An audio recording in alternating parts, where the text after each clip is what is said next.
Hello, everyone, and welcome to the Live Better Connected podcast. Now, today I am in the belly of BT's research centre. Now, this is Adastral Park, and we're celebrating a particularly big anniversary. It's 50 years, and I have the pleasure here of speaking today with Pete. You are the managing director here.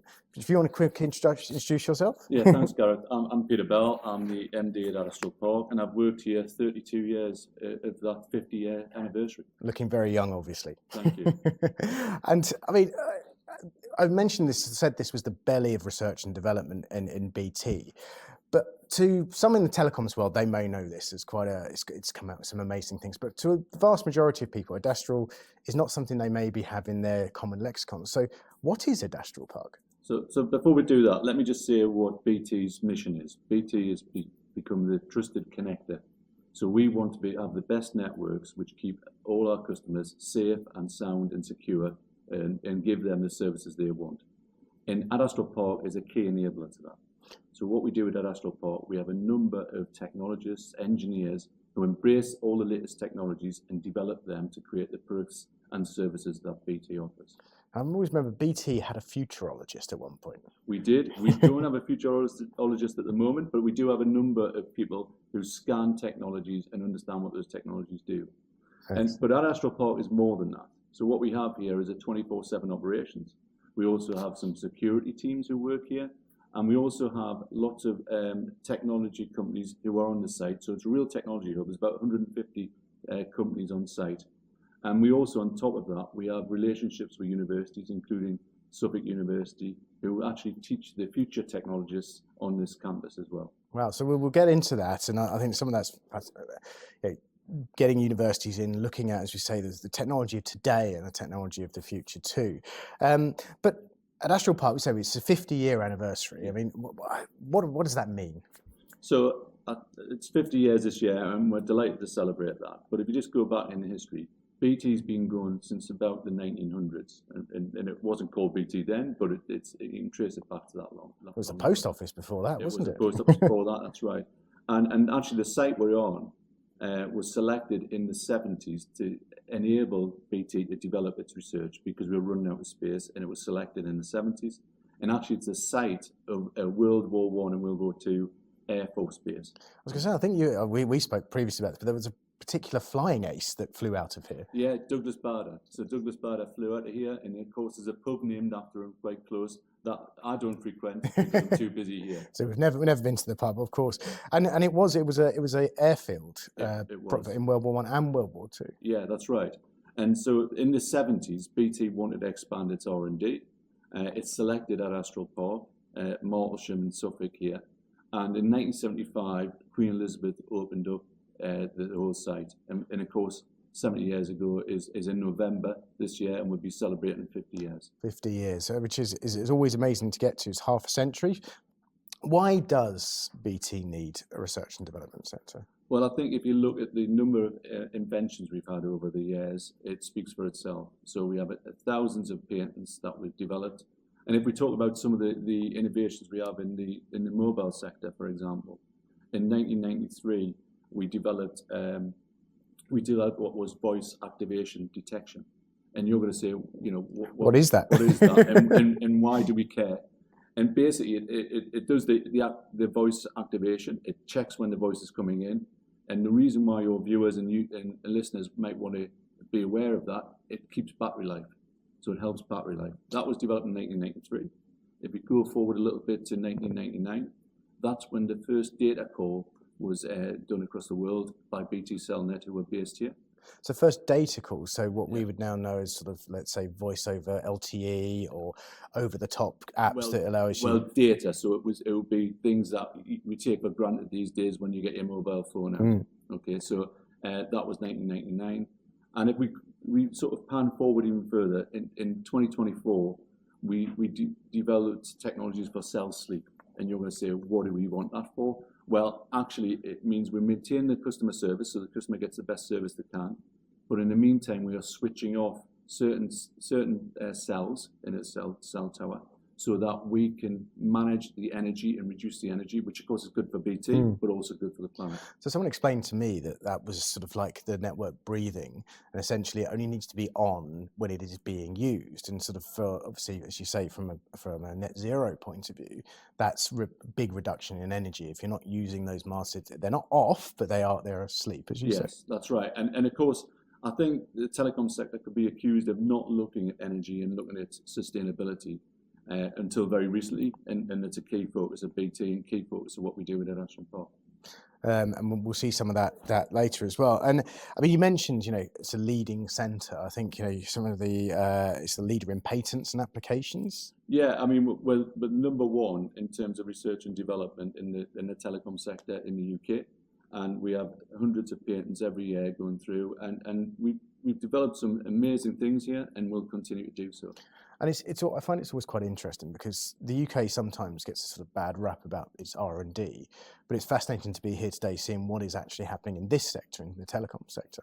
Yeah, and I do think that not only is this centre an asset for BT, it's a real asset for the UK, right? And we should be proud of some of the things that came out of Adastral Park and proud to the future of what we'll do as well. And that collaborative approach, you mentioned it earlier, and you've got universities on here, I think particularly the University of Suffolk as well. Yeah. And how does that work? I mean, what do people engage with BT engineers? Do you sort of bring students to come in and work on site? Yeah, so the university has students on site who get lectures and learn on site. They also engage with the technologists here. And that's one of the things I think I've really had the pleasure of having in my 2-year career to date is there's only a few meters you've got to walk to see a world expert, and you can learn from them and develop yourself. And that's why we also have other technology companies on site, because it's the collaboration, co-working and co-creation. I suppose ultimately there's no keeping things just to yourselves. It's about letting the world and everyone experience that as well. It is, yeah. And so we do share our knowledge, and we do share our learning, and we do a lot of co-creation with other companies. As an example of what's one of the sort of standout things you can remember that's happened through some of those collaborations? I mean, I think I always tell my children, when I joined BT, there was no such thing as broadband. Right. Broadband's ubiquitous, and broadband, whether it's on your mobile or on your landline fixed network, it's ubiquitous. And I'm really proud of BT's contributions to that. And one of the other things we talk about broadband, and obviously we move into a world of sort of 4G and 5G and 5G standalone. I came here, I had on my last visit, I remember there was a big balloon, and that was about providing 4G. Yeah, I mean, we still use some of those things and technologies. So we are looking at adjacent technologies to mobile to see how we get the coverage for the customer and get the best service to the customer. So we still look at those types of technologies. We're also looking at LEO satellite and other technologies. And LEO is low Earth orbit. Yes, low Earth orbit satellites, which cuts down a lot of the, increases the bandwidth, but also the latencies cut down quite a lot. So we're looking at those adjacent technologies to see how we best serve the customer. And when we the phrase adjacent technology, that's to assist the mobile networks to sort of either add capacity in or go to places where the physical current network doesn't go. Yeah, so the hard to reach areas, and everyone sees the cell masts, but it's not just about the cell masts. There's a whole infrastructure and network which sits behind that, and it's about using ever greater technologies and capability to reach those hard to reach places, but also give the bandwidth the customers want. I know BT a year have been working at Wembley. And of course, Wembley, you've got 100,000 people in there with all of their mobiles, and we've got to make sure the capacity is there. So we also do other live events and other live locations where we add capacity as needed. And that's in the way people are using phones. It's not a matter of going, you want to give someone a call now. People are live broadcasting, there's customer experiences, augmented reality, all that kind of stuff at these stadiums. And that's going to need huge amounts of capacity at these places. Yeah, I mean, it's massive, and people take it for granted. And that's fine, but we work behind the scenes on all the technology, making sure it's there and making sure we've got the capacity and the experience that they have. And then what about sort of the evolution to sort of 6G? That's something that's being thought about as well, but probably in early stages? Or very early stages. I mean, we're still running out the 5G standalone, and we'll continue to do that and get the coverage we want. We are looking at 6G, and we're looking at lots of different technologies, as I said, quantum, and you can't finish it or even discuss a technology without talking about AI. And we're embracing all those technologies to make sure we're ever more ahead in terms of our capability, which is not necessarily, which is brilliant for BT, but also brilliant for the UK. And you mentioned AI. It is the buzz term at the moment.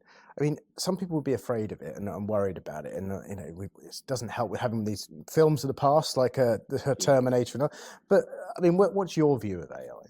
I think it will be a game changer, and I think we can see some use cases for it already. I think, like any technology, we're going to have to work and maneuver around how we use it and what we want to use it for, and be very specific use cases.